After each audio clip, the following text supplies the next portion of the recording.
الحمد لله نحمده ونستعينه ونستغفره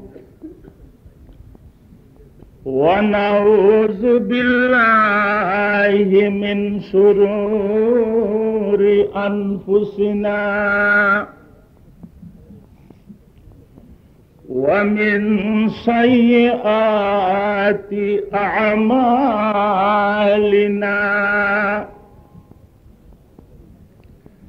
من يهد الله فلا مضل له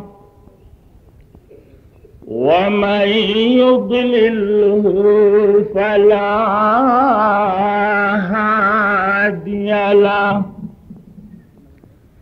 ونشهد أن لا إله إلا الله وحده لا شريك له ونشهد أن سيدنا ونبينا وشفيعنا وحبيبنا ومولانا محمد الذي أرسله بالحق بشيرا ونذيرا وداعيا إلى الله بإذنه وسراجا منيرا قال الله تعالى في كلامه سبحان الذي أسرى بعبده ليلا من المسجد الحرام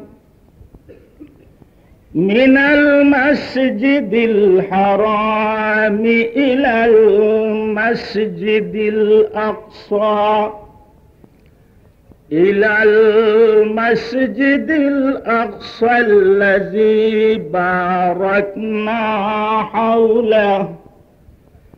حوله لنريه من آياتنا إنه هو السميع البصير. وقال تعالى في كلامه إنا أعطيناك الكوثر فصل لربك وانحر إن شانئك هو الأبتر. وقال عليه الصلاة والسلام الصلاة معراج للمؤمنين.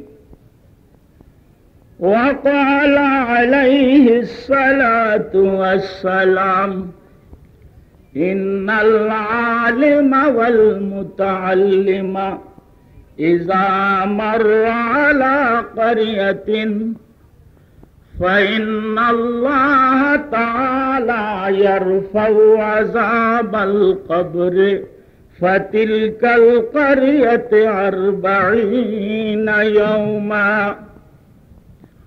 وعن عمر عثمان علي رضوان الله تعالى عليهم أجمعين قالوا قال رسول الله صلى الله عليه وسلم خيركم من تعلم القرآن وعلمه إذا مات زار قبره 70,000 من मलाइकती ला यौमिल क़ियामा वफ़ी रवायतिन का तवाफ़ बैतिल अतीक़ सदक़ल्लाहु मौलानल अज़ीम व सदक़ रसूलुहुन नबियुल करीम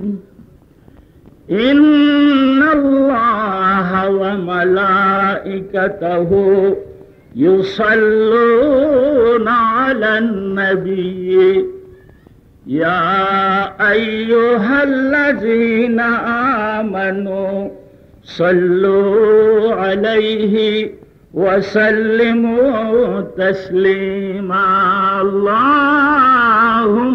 सल्लि अला सय्यिदिना मुहम्मद सल्लल्लाहु अलैहि व अला आलिहि व सहाबिहि व बारिक व सल्लिम जोर जोर बोलुन बलगल उला बिकमालिहि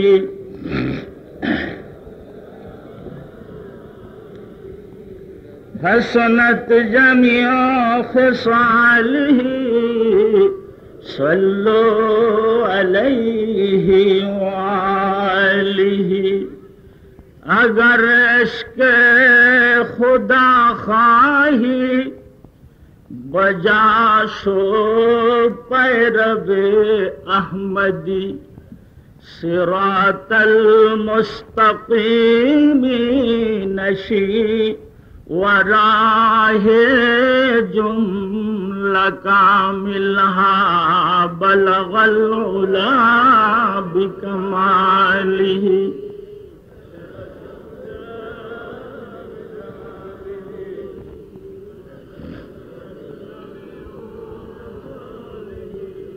सल्लु अलैहि वालिहि नशीबर किश्तिए शरअ बेरो सालेह दरी दरिया वगर नामी बुरद मोजश नबीनी रूय साहिलहा बलगल उला बिकमालिहि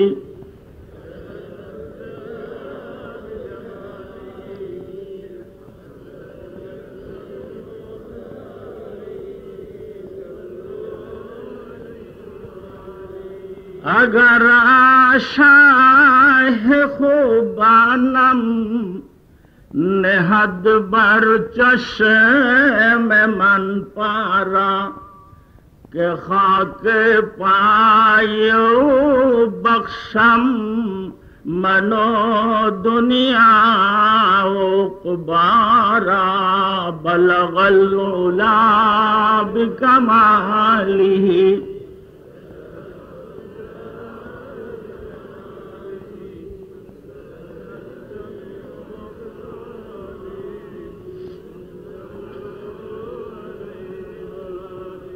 फरोगे दूदए आलम चरागे दीदए आदम रदीफे ईसा मरियम इमाम यूसुफ मूसा बलगल उला बिकमालिहि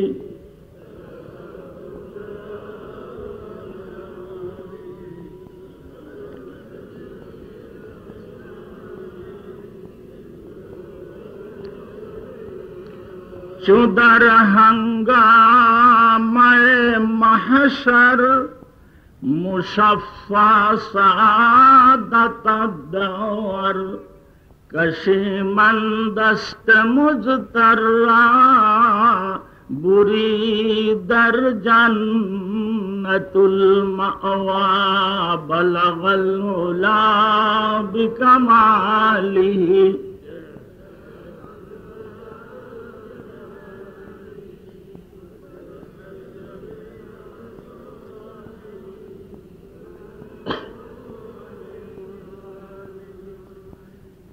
अम्मा बाद जनाब सदर मुहतरम मुअज़्ज़ज़ उलामाए हजरात, सम्मानित सुधी मंडली, उपस्थित ब्रादरन मिल्लत, ब्रादरन इस्लाम, आमार स्नेहेर आदरेर तालिबुल इल्म छात्र भाइरा, अस्सलामु आलैकुम व रहमतुल्लाहि व बाराकातुहु। महान আল্লাহ রব্বুল আলামিনের দরবারে অসংখ্য অগণিত শুকরিয়া আদায় করছি। কয়েক মাস পূর্বে এই প্রোগ্রামের দাওয়াত নিয়ে আমি সময় মতো আপনাদের সামনে হাজির হতে পারলাম। আপনারাও ওই মহান রব্বুল আলামিনের শুকরিয়া আদায় করুন, যিনি এই দুর্যোগপূর্ণ পরিবেশের মধ্যে দিয়ে সংসারিক নানা ঝামেলার বেড়াজাল থেকে মুক্ত করাই অত্যন্ত আপনজন নিজের মানুষ মনে করে আপনাদেরকে এলাকার দূর দূরান্তর থেকে, এলাকার আনাচে কানাচে থেকে অত্যন্ত আপনজন নিজের মানুষ মনে করে তার নবীর নিজের ঘরের সামনে আপনাদেরকে ডেকে এনে বসবার মতো তৌফিক দিয়েছেন। সকলে জোরে সোরে বলুন আলহামদুলিল্লাহ।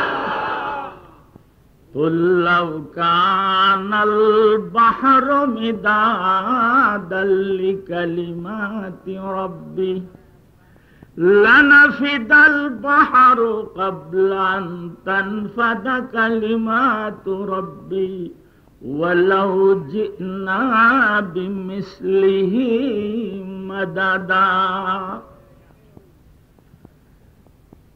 দুনিয়ার মধ্যে সর্বমোট 5টা মহাসাগর আছে।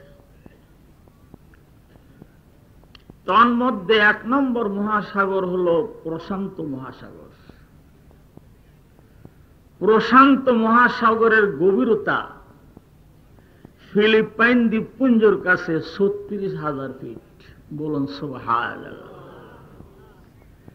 পৃথিবীর সবচেয়ে উঁচা পাহাড় হিমালয় পর্বত, যার উচ্চতা হলো 29,000 ফিটের ঊর্ধ্বে।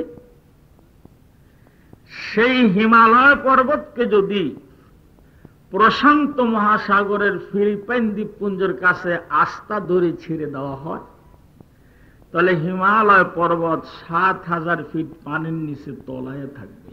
বলুন সুবহানাল্লাহ। দ্বিতীয় নম্বর গভীরতম মহাসাগর হলো আটলান্টিক মহাসাগর।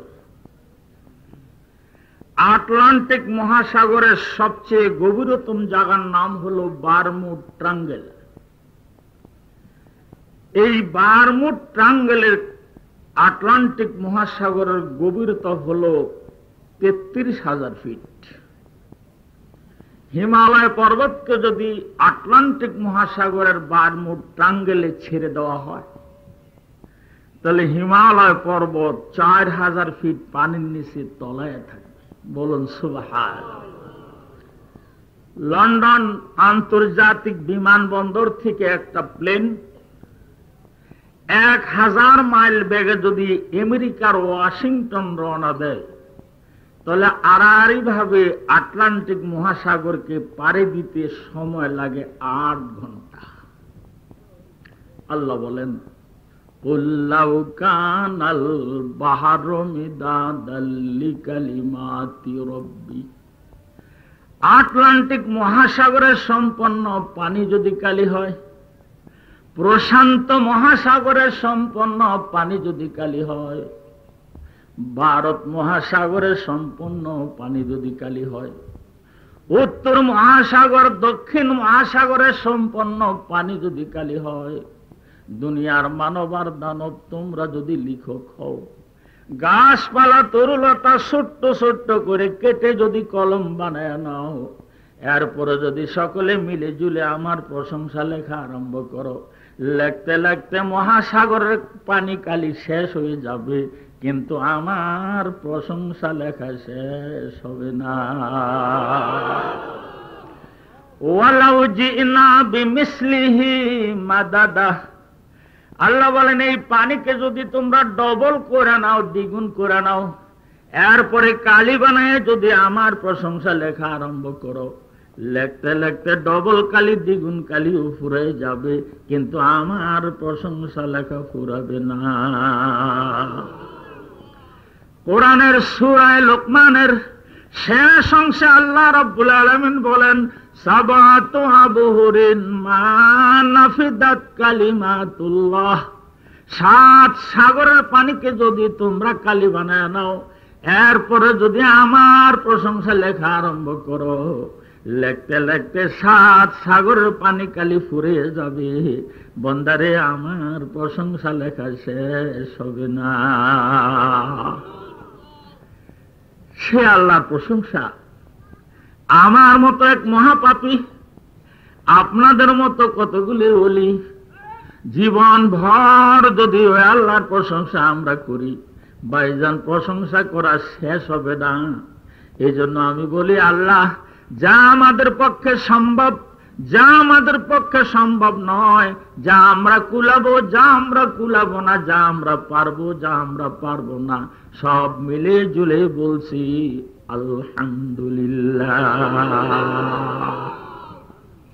বিধায় ধারাবাহিকভাবে আরম্ভের প্রারম্ভে আমি ওই মহান রব্বুল আলামিনের শুকরিয়া আদায় করছি, যিনি আমাদেরকে এই দিনই মাহফিলে তার হাবিবের নিজস্ব ঘরের সামনে নায়েবে রাসূলদের সম্মুখে আমাদেরকে আসবার এবং বসবার মতো তৌফিক দিয়েছেন। আবার বলুন তো আলহামদুলিল্লাহ। এই মাহফিলের মধ্যে বসে মনোযোগ সহকারে যদি কথাগুলি শোনেন, আমলের নিয়ত যদি কথাগুলি শোনেন, এই বসা অবস্থায় যতগুলি নিঃশ্বাস আপনারা ফেলবেন, আপনাদের প্রতিটা নিঃশ্বাসের মূল্য আল্লাহ পরকালে হাসরের ময়দানে সংকটময় মুহূর্তে ধরে দিবেন। উলুল আজম মহাসম্মানিত পয়গম্বর হযরত সুলাইমান আলাইহিস সালামের সিংহাসনের মূল্যের চেয়েও অনেক বেশি। পসসি সালে ইমানি মুহাক্কাক শুদ বখাকানি একদম বা খুদা বুদন বেজ তখতে সুলাইমানি না বরবাদ রফতে শহর গাও শাম শরীরে সুলাইমান আলাইহিস সালাম। তফরিহুল আজকিয়া ফি আহওয়ালে আম্বিয়া নামক কিতাবের 2য় খণ্ডের মধ্যে লিখেছে, হযরত সুলাইমান আলাইহিস সালামের সিংহাসন দৈর্ঘ্য এবং প্রস্থে স্কয়ার ফিট ছিল 27 মাইল। বলুন সুবহানাল্লাহ। এই 27 মাইল সিংহাসনের উপর 4 আঙ্গুল পুরো একটা স্বর্ণের পাত বসানো ছিল। মধ্যখানে হযরত সুলাইমান আলাইহিস সালামের কুরসি, ডান পাশে 300 মানুষ উজিরদের চেয়ার, বাম পাশে 300 জিন উজিরদের চেয়ার। সম্মুখে প্রেস গ্যালারির মধ্যে সংসদ অধিবেশন দেখার জন্য জনগণের জন্য সংরক্ষিত আসন সংখ্যা ছিল 3 লক্ষ। 16 ডিভিশন স্বর্ণ 6 মাসের খোরাক নিয়ে বর্তমান জমানার রকেটের মতো আকাশ দিয়ে উড়ে যেত। প্রখ্যাত দার্শনিক কবি আল্লামা খাকানি রহমতুল্লাহ আলাইহি বলেন, সারা দুনিয়ার সিংহাসন নয়, সারা দুনিয়ার রাজধানী বিক্রি করলে সুলাইমান আলাইহিস সালামের সিংহাসনের মূল্য হবে না। কবি বলেন, ধ্যান আর খেয়াল ঠিক রেখে আমলের নিয়তে মনোযোগ দিয়ে বসে মানুষ যদি নীরবতা অবলম্বন করে নিঃশ্বাসগুলি ফেলে আর উঠায়, আল্লাহ রাব্বুল আলামিন তার নিঃশ্বাসের মূল্য দিবেন সুলাইমান আলাইহিস সালামের সিংহাসনের মূল্যের চেয়েও অনেক বেশি। 85 साल ईमानी मुहक्किक शुद बखाकानी के एकदम बाखुदा बुदन बेअज तख्ते सुलेमानी न बर्बाद रब्ते शहर गाँव शाम शरीरे सुलेमान अलैहिस्सलाम। আসুন আমি ধারাবাহিকভাবে আরম্ভের প্রারম্ভে আপনাদেরকে একটা সুন্দর ঘটনা শোনাবো, যেই ঘটনাটা ঘটেছে আজ থেকে 65 বছর পূর্বে ভারতের মুর্শিদাবাদ জেলায়। ঘটনাটা লিখেছেন আমাদের মুরব্বির মুরব্বী হাকিমুল উম্মত মুজাদ্দিদ মিল্লাত মরহুম হযরত মাওলানা শাহ আশরাফ আলী থানভী রহমতুল্লাহ আলাইহি।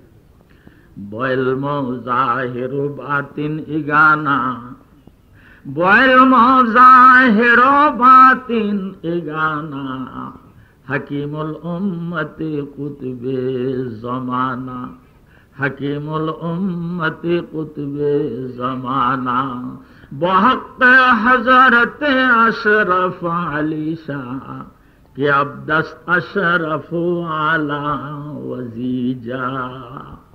আপনারা রাস্তার পাশে শহরের লোক, মাগরিবের নামাজের পূর্বক্ষণে জনৈক সাহেব তার ড্রাইভার এবং গাড়ি নিয়ে সিএমবি রোড দিয়ে 100 মাইল বেগে রওনা হচ্ছে। হঠাৎ মাগরিবের নামাজের আজান শুরু হয়ে গেল।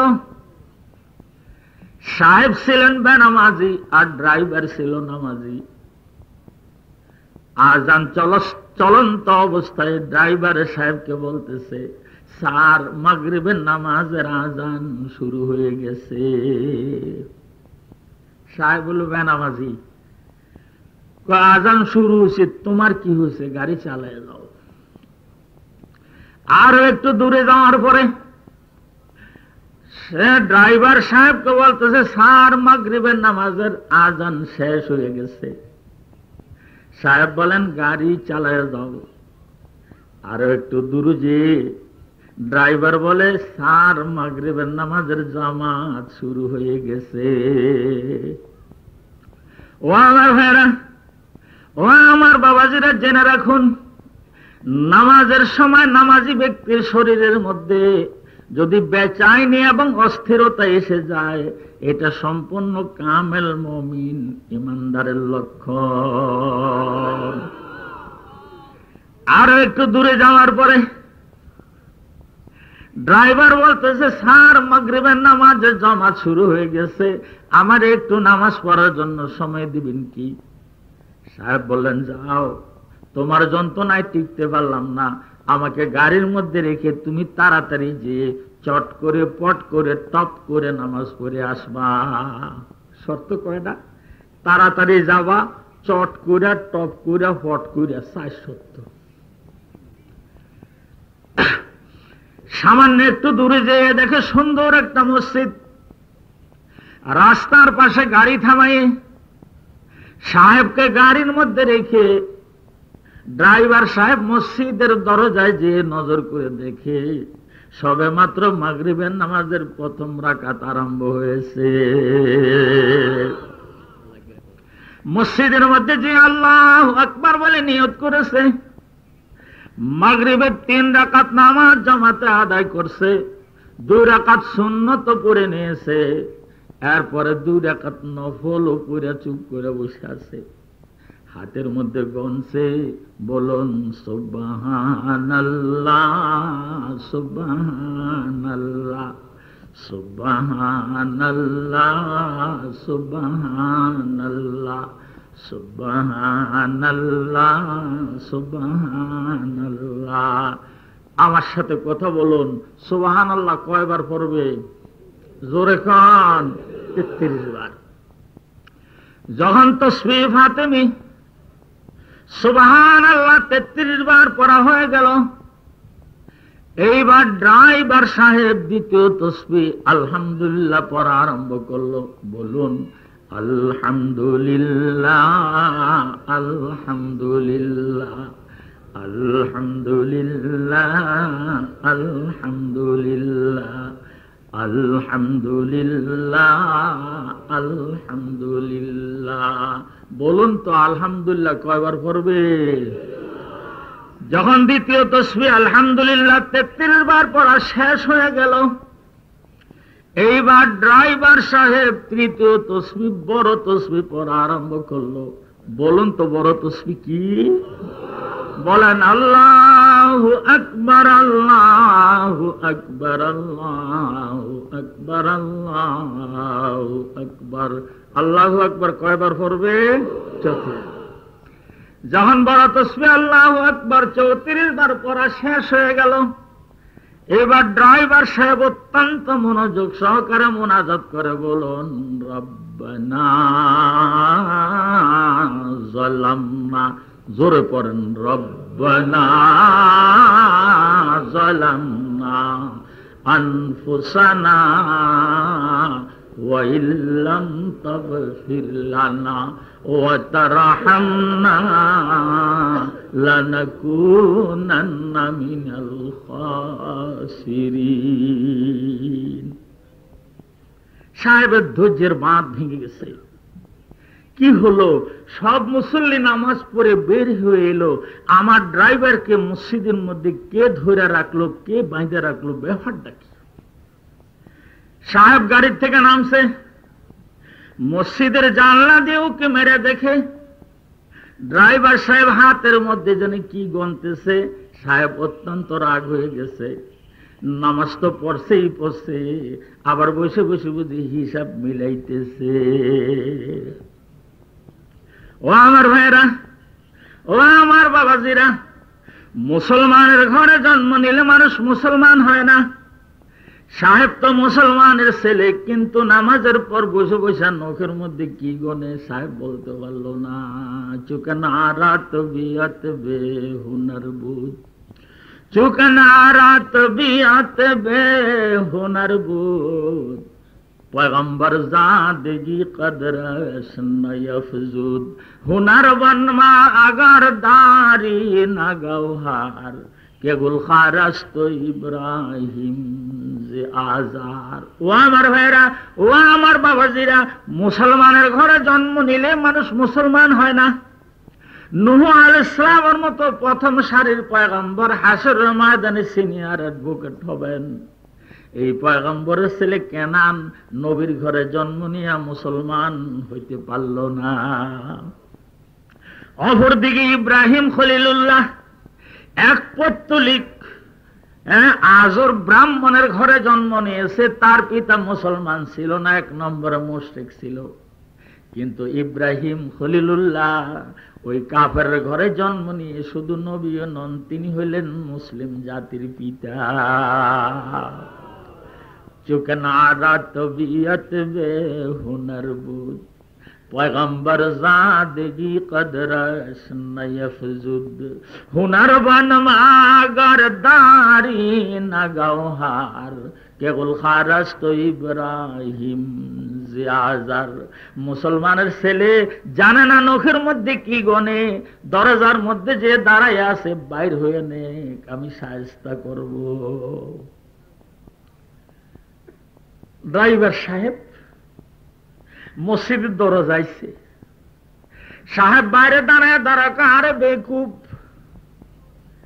মসজিদে যারা যায় তারা বলে বেকুব। কয় কারা?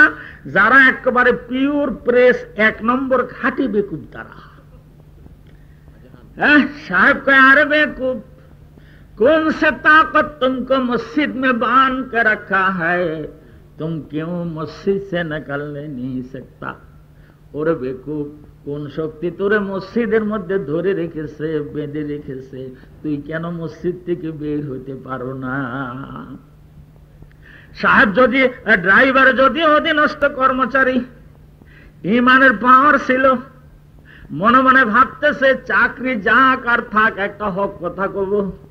मस्जिद दरजाए नोक नहीं रखे, सुनिए साहब, वो ताकत हमको इतने वक्त मस्जिद में बांध कर रखा है जो आपको मस्जिद में दाखिल होने का तौफीक नहीं दिया। শোনেন সাহেব, বেশি রাগারাগি করবেন না, শোনেন সাহেব, বেশি চটাচটি করবেন না।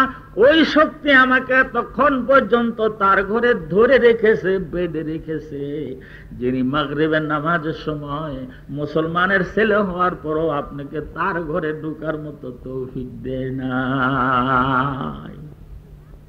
বিধায় আমি ধারাবাহিকভাবে আরম্ভের প্রারম্ভে ওই মহান রব্বুল আলামিনের দরবারে শুকরিয়া আদায় করছি, যিনি অত্র এলাকার হাজার হাজার মানুষের মধ্যে থেকে আপনাদেরকে যাচাই করে বাছাই করে আপন মনে করে নিজের মনে করে তার কোরআনের মহতি মাহফিলে এবং তার নিজের নবীর আপন ঘরের সামনে আপনাদেরকে আসবার এবং বসবার মতো তৌফিক দিয়েছেন।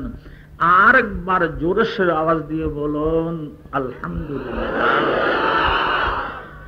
এবার সকলে আমার সাথে সাথে পড়ুন আউযু বিল্লাহি মিনাশ শাইতানির রাজিম।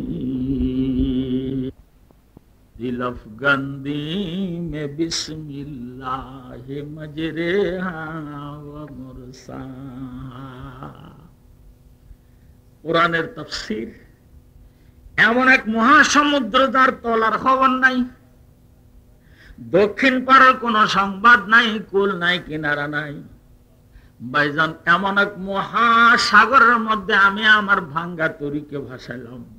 ওই দোয়া পড়ে মহাবন্যা আর প্লাবনের মধ্যে উলুল আজম মহাসম্মানিত পয়গম্বর যে দোয়া পড়ে তার নৌকাখানা ভাসাইয়েছিল। দরি দরিয়ায় বেপায়া दरी तूफान मोजफजा दिल अफगंदी में बिस्मिल्लाह मजरेहा व मुरसाहा। जोरे पढ़ना औज़ु बिल्लाहि मिनश शैतानिर रजीम। बिस्मिल्लाहिर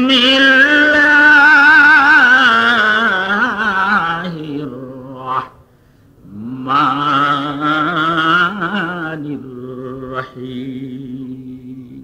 বিতাড়িত প্রতারিত শয়তান থেকে আল্লাহর কাছে পানা চাই।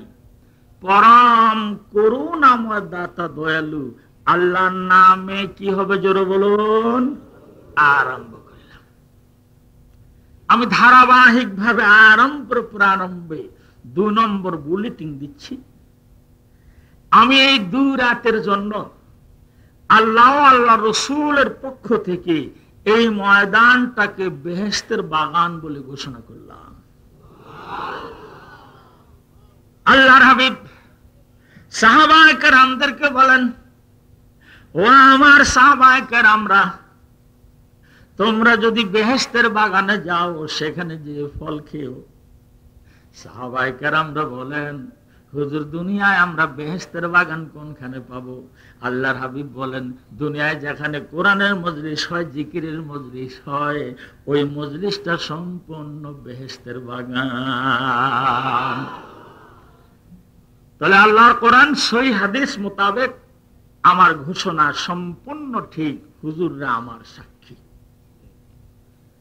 এখন আমি বলতে চাই, আমি যে 2 দিনের জন্য এই মাহফিলকে বেহেশতের বাগান বলে ঘোষণা করলাম, তাহলে বাগানের মধ্যে যে মানুষগুলি বসে আছেন নিশ্চয়ই আপনারা বেহেশতের মানুষ। মুদ্দতে উমরে কে দর জান্নাত বুয়াদ, মুদ্দতে উমরে কে দর জান্নাত বুয়াদ, কায়বা উকবা দাখিলে দোজখ বুয়াদ, কায়বা উকবা দাখিলে দোজখ বুয়াদ। কবি বলেন, কোন ব্যক্তি যদি বেহেশতের বাগানের মধ্যে যে কিছু সময় বসে আল্লাহ রাব্বুল আলামিন বেহেশতের বাগানে বসা মানুষগুলিকে ওই বাগান থেকে ধরে নিয়ে কোনদিনও জাহান্নামের আগুনের মধ্যে ফেলবেন না।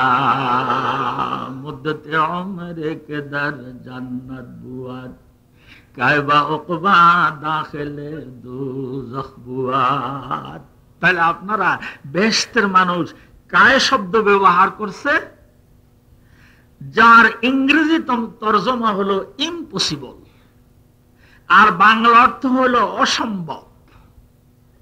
আল্লাহর বেহেশতের বাগানের মধ্যে কোন মানুষ এসে বসলে তাকে উঠে নেওয়া ইম্পসিবল, অসম্ভব। এখান থেকে উঠে নিয়ে জাহান্নামের আগুনের মধ্যে ফেলবে, এটা সম্পূর্ণ অসম্ভব। বিদায় আমি এই ময়দানকে বেহেশতের বাগান, ময়দানের মানুষকে বেহেশতের মানুষ ঘোষণা করলাম। তাহলে আপনারা বেহেশতের মানুষ না? যেরকম বেহেশতের মানুষ না? এখন আমার প্রশ্ন হইল, বেহেশতের মানুষেরা কি বিড়ি খায়? তাহলে মুনাজাত শেষ হয়ে গেলে মাদ্রাসার গেটে যে আপনারা যে বিড়ি ধরাবেন, এটা কি ঠিক হবে? যেরকম ঠিক হবে?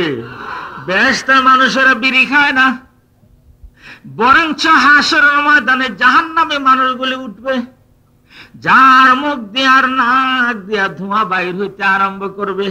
আর বেহেশতে মানুষগুলি হাসরের ময়দানে উঠবে, তাদের চেহারা পূর্ণিমার চাঁদের মতো সুন্দর হবে। বিদায় কোন জ্ঞানী মানুষ কোনদিনও চাবে না জাহান্নামে হাসরের ময়দানে যে নাক দিয়া মুখ দিয়া ধোঁয়া বাইর হবে, এই আকৃতি দুনিয়ার মধ্যে কোন জ্ঞানী মানুষ ধারণ করবে না। মাঝে মাঝে আপনারা পত্র পত্রিকা দেখেন, যশোর কেন্দ্রীয় কারাগারের আসামি পলাই গেছে, বরিশাল কারাগারের আসামি পলাই গেছে, ঢাকা কেন্দ্রীয় কারাগারের আসামি পলাই গেছে। আমার দিকে দেখেন, আসামিদের পায়জামা হইল এরকম টানা রেখা, গায়ের জামা হাতা কাটা, ওর মধ্যে ডোরা আলা। বলেন তো, কোন আসামি যদি জেলখানার ওয়াল টপকে নিচে পড়ে, পুলিশে ধরবে এই ভয়তে পায়জামাটা আর জামাটা খুলে ফেলাই দিয়ে চলে যায়, কোন হুঁশিয়ার মানুষ ওই জামা আর পায়জামা পরবে? যেরকম পরবে। কোন হুঁশিয়ার মানুষ যদি মনে করে ফাউ ফিরি মাংনা জামা আর পায়জামা পাইছি, এই বেলা পায়জামা খান মেহরবানি করে পড়া, কুত্তা খান দয়া করে যদি গায়ে দেয়, সঙ্গে সঙ্গে পুলিশ তারে হ্যান্ডকাপ লাগাইয়া হাজতে নিয়ে যাবে। যেহেতু আসামের ইউনিফর্ম নিশ্চয়ই আসামি, তাহলে দুনিয়ায় যাতে আসামের ইউনিফর্ম আকৃতি প্রকৃতি কোন জ্ঞানী লোক ধারণ করে না, তাহলে দুনিয়ার এই জ্ঞানী লোকগুলি কি করে জাহান্নামের আকৃতি প্রকৃতি ধারণ করতে পারে? বিধে আমি আশা রাখি, আমি আশাবাদী, আজ এই মহতি মাহফিল, মোবারক মাহফিল লোকের মধ্যে যে ব্যক্তির বিড়ি খাওয়ার অভ্যাস আছে, তামাক খাওয়ার অভ্যাস আছে, সিগারেট খাওয়ার অভ্যাস আছে, সে যেন আজ এখান থেকে তওবা করে বাড়ি যায়। রাস্তার মোড়ে মোড়ে বড় বড় সাইনবোর্ড, উস পালোয়ানের মতো এক বাটার মাথা দেখছেন না, আছে না মোড়ে? কলা গাছের মতো সিগারেট মুখের মধ্যে দিয়ে টানতেছে, উপরে দিয়ে ইটভাটার চিমনির মতো ধোঁয়া বাইর হইতেছে, কালো কালো অক্ষরে লেখা আছে প্রতিটা নেই তৃপ্তি। আবার নিচে দিয়ে ছোট্ট ছোট্ট করে লিখে দিছে ধূমপান স্বাস্থ্যের জন্য মারাত্মক ক্ষতিকর। ওই একই সাইনবোর্ডে যে কোম্পানি লক্ষ লক্ষ টাকা ব্যয় করে বিড়ি সিগারেটের অ্যাডভার্টাইজ দেয়, সেই কোম্পানি আবার নিচের লাইনে লিখে দেয় স্বাস্থ্যের জন্য মারাত্মক ক্ষতিকর। একদিক দিয়ে বলে প্রতিটা নেই তৃপ্তি, অপর দিক দিয়ে বলে প্রতিটা নেই স্বাস্থ্যের জন্য মারাত্মক ক্ষতিকর। এই সাইনবোর্ড দেখার পরে কোন ব্যক্তি যদি বিড়ি সিগারেট খায়, আমি মনে করব শুধু পাগল না, মাথাও খারাপ। পাগলের মাথা খারাপ হয়েছে, না হয় এই কাম কোনোদিন করতে পারে না।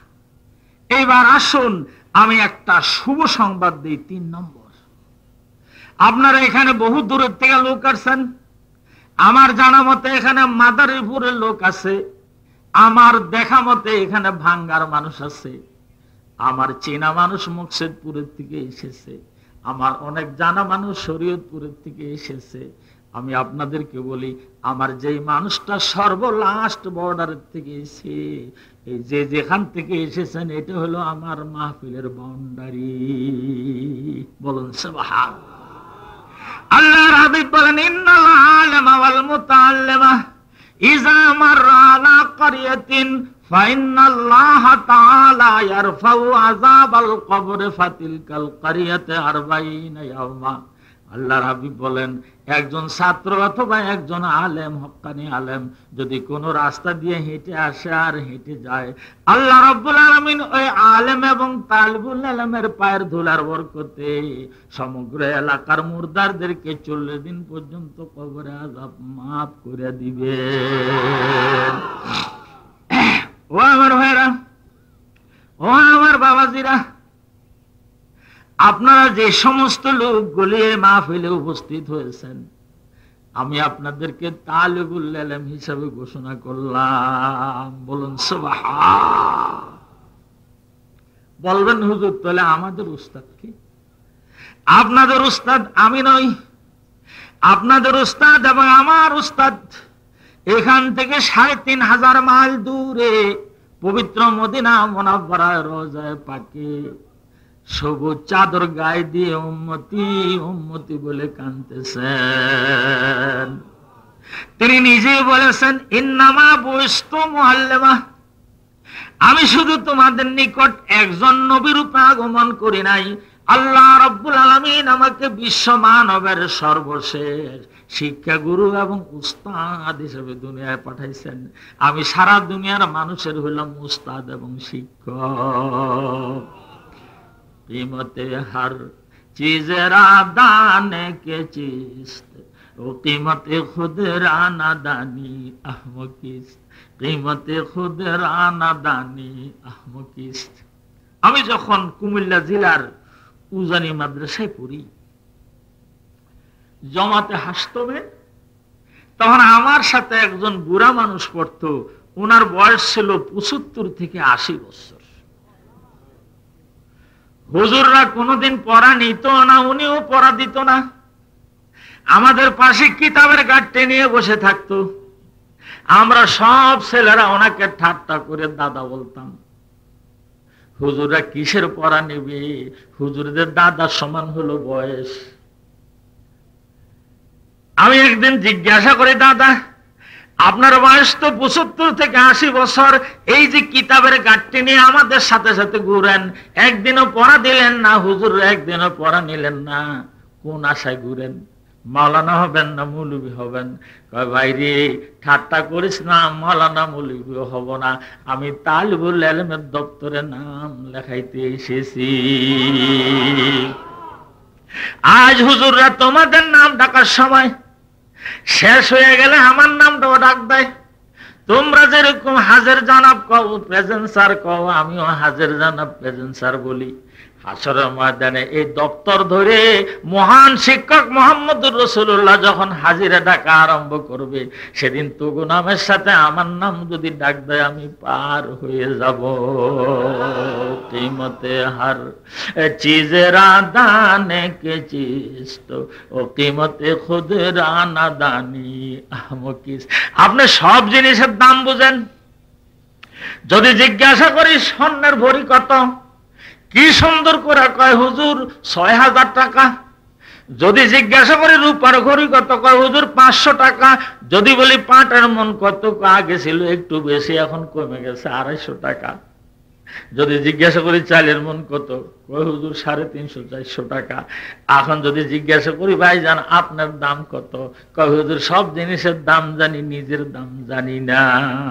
कीमते हर चीज रादाने के चीज ও कीमते खुद राना दानी अहमकिस। আপনি যে বাড়ির থেকে রওনা হয়েছেন, আপনার বাড়ি এখান থেকে যদি শিকারপুর বন্দর হয়, আবার মোনাজাত দিয়ে চলে যাবেন, আপনি আসার সময় রাস্তার পাশে দিয়ে যতগুলি গ্রাম পড়েছে, প্রতিটা গ্রামের নিচে যে মুরদাররা শুয়ে আছে, আপনার আসা যাওয়ার বদৌলতে পার দুলার বরকতে আল্লাহ রাব্বুল আলামিন একদিন নয়, 2 দিন নয়, 40 দিন পর্যন্ত মুরদার কবরে আযাব মাফ করে দিবেন। কিমতে হর চিজে রাদানে কে চিজ ও কিমতে খুদ রানা দানি আহমকিস। ও আমার ভাইরা, ও আমার বাবাজিরা, ছোট্টবেলা আমরা প্রাইমারি স্কুলে পড়তাম। থানা শিক্ষা অফিসার স্কুল ভিজিট করতে আসছে, সব 1 2 3 4 5 পর্যন্ত ভিজিট করে লাইব্রেরিতে বসছে। হেডমাস্টার সাহেব কানে কানে কয়, দরখাস্ত লেখ, স্যার আপনার আগমনের সম্মানার্থে আমরা স্কুল বন্ধ চাই। স্যার আপনি লিখে দেন। কয় না, তোরা লেখ। কয়জনে মিল্লা ক্লাস 4 এর টেবিলের উপরে দরখাস্ত লিখতেছি। আরে আল্লাহ, কত বানান ভুল, আকার নাই, একার নাই, চন্দ্রবিন্দু নাই, রশ্মিকার নাই, পোলা ভাইনের লেখা। কয়জন মিলা লাইব্রেরির মধ্যে যে সাহেবের সামনে কাগজ খান দিলাম। সাহেব কাগজ হাতে নিয়ে কয়, কি চাও? আমরা বলি, স্যার আপনার আগমনের সম্মানার্থে স্কুল বন্ধ চাই। কয় ঠিক আছে, বাইরে যাও। সাহেব দরখাস্তটা পড়ে দেখে কত একার আকার, কত বানান ভুল, কিন্তু ভুল কিছুই ধরল না, কোনার মধ্যে লিখে দিয়ে গেল, হেডমাস্টার সাহেব আমি যাওয়ার পরে আমার আগমনের সম্মানার্থে স্কুল মাত্র 1 দিন বন্ধ থাকবে। এই কথা বলে যখন শিক্ষা অফিসার চলে গেল, হেডমাস্টার সাহেব নোটিশ দেয়, এতটা ছাত্র ছাত্রীদেরকে জানান যাইতেছে যে শিক্ষা অফিসারের আগমনের সম্মানার্থে স্কুল 1 দিন বন্ধ থাকবে। আল্লাহর হাবিব বলেন, শিক্ষা দপ্তরের একজন কর্মকর্তার আগমনের সম্মানার্থে তোমাদের দেশের স্কুল মাত্র 1 দিন বন্ধ থাকে। আমার নবুয়তি দপ্তরের ন্যূনতম কর্মকর্তা হলো একজন তালিবুল ইলম। সে যদি কোনো এলাকার মধ্যে হাঁটতে হাঁটতেও যায়, তার আগমনের সম্মানার্থে আমার আল্লাহ 1 দিন না 40 দিন পর্যন্ত মুরদার কবরে আযাব মাফ করে দিবে। বিধায় আপনারা সে সম্মানিত তালিবুল ইলম, এই মাদ্রাসার তালিবুল ইলমরা 12 মাস ছাত্র হইয়া পড়ে। আজ আপনাদেরকে আমি ছাত্র বানালাম, আমারে ভর্তি বিষয় দেওয়া লাগবে না, বেতনও দেওয়া লাগবে না, খালি মনে মনে বলবেন যে হুজুর 2 দিনের জন্য ছাত্র যাতে বানাইলেন, ছাত্র হইলাম। আর ওস্তাদও ভালো ওস্তাদ, মুহাম্মদুর রাসূলুল্লাহ সাল্লাল্লাহু আলাইহি ওয়াসাল্লাম। জোরে বলুন লা ইলাহা ইল্লাল্লাহু মুহাম্মাদুর রাসূলুল্লাহ। লা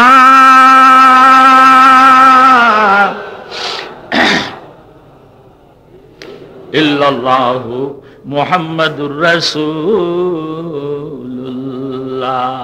বার মুহাম্মদ মেরে সানাম সদ সালাম, बर मोहम्मद मेरे सानाम सद सलाम, अशफिए मुजरिमा यौमल क़ियाम, अशफिए मुजरिमा यौमल क़ियाम। আসুন এখন আমরা সামনে চলি। আমার সাথে সাথে সুন্দর করে মাদ্রাসার ছাত্রদের মতো হেলে দিলে পড়ুন, নাউযু বিল্লাহি মিনাশ শাইতানির রাজিম। যেরকম বিসমিল্লাহির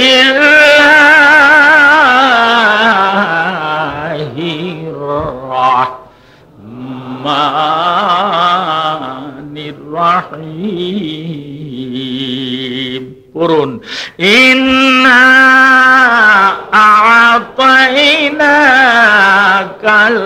কাউসার ফাসাল্লি লিরাব্বিকা ওয়ানহার, ইন্না শানিআকা হুয়াল আবতার। আমি আপনাদের সামনে পবিত্র কালামুল্লাহ শরীফের 114 সূরার সবচেয়ে ছোট সূরাটা তেলাওয়াত করেছি। এই সূরাটার নাম জানে না এমন মুসলমানের ছেলে নাই। এই মাদ্রাসার আসাতাজায়ে কেরামরা আমাকে কয় মাস আগেই জানিয়েছেন যে এই ময়দানে তাফসীর হবে। তো 2 দিনে আমি আর কি তাফসীর করব? কোরআন শরীফের সর্বকনিষ্ঠ সূরা সূরা কাউসার তিলাওয়াত করলাম। এই সূরাটার নাম হলো সূরা কাউসার। এই সূরাটা নাজিল হয়েছে রাসূলের জন্মভূমি পবিত্র মক্কা নগরীতে। এই সূরার মধ্যে মাত্র 3টা আয়াত এবং 3 আয়াতে একটা রুকু। অনেকে মনে মনে বলবেন যে হুজুর কত বছর আগে পীর সাহেবের বাড়ি আসছিলেন, দেখি না, এখন তো আবার বুড়ো হয়ে গেছেন, মাত্র ইন্না আতাইনা সূরা পড়লেন। ভাইরা আমার, বাবারা আমার, ইন্না আতাইনা সূরা আমার মতো গুনাহগার বেকুব মানুষ আমিও যদি তাফসীর করতে যাই কমপক্ষে সময় লাগবে 15 দিন। আর এই ইন্না আতাইনার মধ্যে 7 আসমান 7 জমিন আর পৃথিবীর যত সাগর আর মহাসাগর আছে সব ইন্না আতাইনের ভিতরে আছে। বলুন সুবহানাল্লাহ। আমি মনে করব প্রশান্ত মহাসাগরের পানিকে যদি একটা ঝিনুকের মধ্যে করা হয় তাহলে মনে করবেন যে কতগুলি পানি একটা ঝিনুকের মধ্যে আনছে।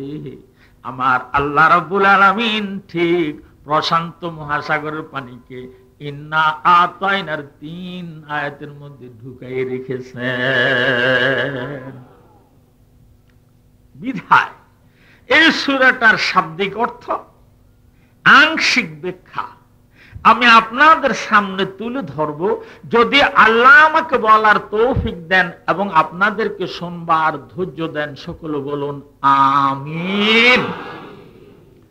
আমি আজ সবচেয়ে আল্লাহর কাছে শুকরিয়া আদায় করছি এবং অত্যন্ত মনে মনে শুকরিয়া বোধ করছি যেহেতু আমি এই জেলার ছেলে, আমার বাড়ি গোয়ালন্দ, আর আমি সবচেয়ে সাহস পাচ্ছি আমি যেই পাওয়ার হাউসের সাথে পূর্ণ যোগাযোগ রাখি আমার সেই পাওয়ার হাউস আমার ডান পাশে অতি নিকটে আছে। বলুন সুবহানাল্লাহ। বাকা হযরত শামসুল হক শাহ কে আবদাস আশরাফ ওয়ালা ওয়াজিজা বয়েল মাজাহির ও বাতিন এ গানা হাকিমুল উম্মতে কুতুবে জামানা। হাকিমুল উম্মত মাওলানা আশরাফ আলী থানভী রহমাতুল্লাহ আলাইহির মানুষ পুত্র ভাইজান, এত বড় পাওয়ার হাউস আল্লাহ ফরিদপুরের জমিনে রেখে দিয়েছেন। আল্লাহ তুমি এই ওলির উসিলায় ফরিদপুরের জমিনের উপরে আল্লাহ তুমি রহমত নাজিল করো। আমাকে অত্যন্ত মহব্বত করত। আসরের নামাজের পর সব ছেলেরা হাঁটতে যাইত, আমি ওনার চেহারার হাতা ধরে বসে থাকতাম। আমারে জিজ্ঞাসা করতো তুমি হাঁটতে যাও না? আমি বলতাম হুজুর হাঁটতে পরে যাওয়া যাবে কিন্তু আপনাকে পরে পাওয়া যাবে না। আমি একদিন জিজ্ঞাসা করি হুজুর আপনাকে আমি কয়টা প্রশ্ন করে উত্তর দেন। বলো। আমি জিজ্ঞাসা করলাম হুজুর আপনি যে একটা কিতাবের মধ্যে লিখেছেন শহীদের রক্তর চেয়ে তালিবুল ইলমের কলমের কালির দাম বেশি। শহীদের রক্তের মতো দামি জিনিস তো হুজুর দুনিয়ায় নাই, কিন্তু আপনি কেন লিখেছেন মিদাদুল উলামায়ে খায়রুম মিন দিমায়ে শুহাদা, জ্ঞান সাধকের দোয়াতের কালি শহীদের রক্তের চেয়েও দামি। হুজুর এটা আমি বুঝি না। আবার হুজুর কিবলা রাহমাতুল্লাহ আলাইহি বলেন তুমি বুঝো না, শহীদ তার শাহাদাতের রক্তের বিনিময়ে নিজে পার হয়ে যাবে, আর একজন তালিবুল ইলম যদি হক্কানি আলেম হয়ে কিতাব লেখা আরম্ভ করে তার এই কিতাবের দ্বারাতে একটা জাতি পার হয়ে যাবে। আর একদিন আমি ওনার চেয়ারে হাতা ধরে বসে আছি, আমার জিজ্ঞাসা করে তুমি কিছু বলবা? আমি কে হুজুর আমি বলবো। কোরআন শরীফের কোন সূরার মধ্যে আয়াতরে রিপিট করে নাই, হুজুর বলুন তো সূরা আর রহমানের মধ্যে কেন আল্লাহ 31 বার ফাবিআইয়ে আলা ইউরাব্বিকুমা তুকাজ্জিবান বললেন? সঙ্গে সঙ্গে সোজা হয়ে আমার থুতমার মধ্যে ধরেছে। তখন আমার দাড়ি ভালো করে উঠে নাই, আমার এই থুতমার মধ্যে ধরে দিলে মাথার মধ্যে হাত দিয়ে বলে, তুমি জানো না সূরা আর রহমান হলো কোরআনের জাতীয় সঙ্গীত? আবার সঙ্গে সঙ্গে আমাকে বলে, বেহেশতের মধ্যে যেদিন কোরআনের মাহফিল হবে সেই দিন হযরত দাউদ আলাইহিস সালাম জবর কিতাব পড়বে, হুজুর সাল্লাল্লাহু আলাইহি সাল্লাম কোরআন শরীফ তেলাওয়াত করবে। আমার বাবা সেদিন আল্লাহ রাব্বুল আলামিন কুদরতি কণ্ঠ দিয়ে সূরা আর রহমান তেলাওয়াত করবে। খোদা খুদ মীর মাহফিল বুদ মোহাম্মদ সামিয়া মাহফিল, खुदा खुद मीर महफिल बुद मोहम्मद सामया महफिल के जुमला अंबिया रुखसा दरा महफिल के चू बसमिल। বেহেশতের মধ্যে মাইকিং হবে, প্রসার হবে, বিজ্ঞপ্তি দিবে, ঘোষণা দিবে। বেহেশতিরা বেহেশতে, দুজুগীরা দুজুগে। হঠাৎ একদিন বেহেশতের মধ্যে ঘোষণা দেবে, কি কবে? ও সম্মানিত বেহেশতিরা, আজ একটা সুন্দর মাহফিল আছে, এত নম্বর বেহেশতের এত নম্বর বাগানে সুন্দর একটা মাহফিল আছে। ওই মাহফিলের সভাপতিত্ব করবেন স্বয়ং খোদা হাকামুল হাকিমিন। বলুন সুবহানাল্লাহ। ও বেহেশতি মানুষেরা, সেই মাহফিলের মধ্যে প্রধান অতিথি থাকবেন সৈয়দুল আম্বিয়া আশরাফুল আম্বিয়া মুহাম্মদুর রাসূলুল্লাহ সাল্লাল্লাহু আলাইহি ওয়াসাল্লাম। ও বেহেশতি মানুষেরা, সেই মাহফিলের মধ্যে বিশেষ অতিথি থাকবেন সুললিত কণ্ঠস্বরের মালিক হযরত দাউদ আলাইহিস সালাম।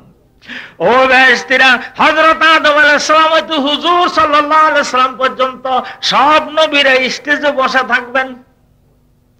এই বলে যখন বেহেশতের গলির মধ্যে ঘোষণা দেওয়া আরম্ভ করবে, সব বেহেশতিরা তো দুনিয়ার মধ্যে মাহফিলের যাওয়ার অভ্যাস আছে, ওই মানুষগুলি দলে দলে এসে বেহেশতের মধ্যে হাজির হবে। আজ যেরকম আপনারা বসে আছেন ঠিক এভাবে মানুষগুলি বেহেশতের মধ্যে বসে থাকবে। হঠাৎ মাহফিল আরম্ভ হয়ে যাবে। আপনারা সেদিন আল্লাহ রাব্বুল আলামিনকে কিরকম দেখবেন? আল্লাহর হাবিব বলেন, সাতারাউনা রাব্বাকুম কামা তারাউনাল কামারা ফি লাইলাতি কামালি। সেদিন তোমরা তোমাদের নিজ চোখ দিয়ে আল্লাহকে এত পরিষ্কার দেখবা যেমন 14 তারিখের পূর্ণিমার চাঁদ আকাশের দিকে নজর করলে দেখা যায়। মাহফিল শুরু হয়ে গেছে। আল্লাহ রাকলি বলেন, খুদা খুদ মেরে মাহফিল বুদ মোহাম্মদ সাময়া মাহফিল के जुमला अंबिया रुखसा दरा महफिल किछु बसमिल। আমির খুসরু এক হাদিসের তাফসীর করতে যে সুন্দর করে কবিতা বানায় বলে, খোদা খুদ মীরে মাহফিল বুদ মুহাম্মদ সামিয়া মাহফিল কে জুমলা আম্বিয়া রুখসা দরা মাহফিল কিছু বসমিল। যখন সভা আরম্ভ হয়ে গেল, আল্লাহ রাব্বুল আলামিন সেদিন সভাপতির আসন গ্রহণ করবেন। বলুন সুবহানাল্লাহ। সম্পূর্ণ মানুষগুলি আল্লাহকে দেখবে পূর্ণিমার চাঁদ যেরকম ক্লিয়ার, এরকম ক্লিয়ার। আজ আমাদের মাহফিলকে আলোকিত করার জন্য কতগুলি বাল্ব লাগানো হয়েছে, সেদিন এত বড় মাহফিলকে আলোকিত করার জন্য একটা বাল্ব লাগাবে না। আল্লাহ রাব্বুল আলামিন মুহাম্মদুর রাসূলুল্লাহকে স্টেজের মধ্যে বসাইয়ে লাইট হিসাবে ব্যবহার করবে। وعن جابر رضي الله تعالى عنه رأيت النبي صلى الله عليه وسلم جالسا والقمر في ليلة كمالي أتفكر إلى النورين فإذا نور النبي صلى الله عليه وسلم أبهى وأحسن। হযরত জাবের রাদিয়াল্লাহু তাআলা আনহু বর্ণনা দেন, আমি একদিন পূর্ণিমার রাতে হুজুর সাল্লাল্লাহু আলাইহি সাল্লামের সাথে দেখা করার জন্য আল্লাহর হাবিবের বাড়ি গেলাম। যে দেখি হুজুর ঘরের দরজায় একটা খেজুরের পাটি বিছাইয়ে বসে আছেন, আমি অনুমতি নিয়ে বাড়ির ভিতরে ঢুকে হুজুরে সালাম দিলাম। একবার হুজুরের মুখের দিকে দেখি, আবার পূর্ণিমার চাঁদের দিকে দেখি, আবার হুজুরের মুখের দিকে তাকাই, আবার পূর্ণিমার চাঁদের দিকে তাকাই। আতাফাক্কারু ইলান নূরাইন ফাইজা নূরুন নবী সাল্লাল্লাহু আলাইহি ওয়াসাল্লাম আবহাওয়াসান।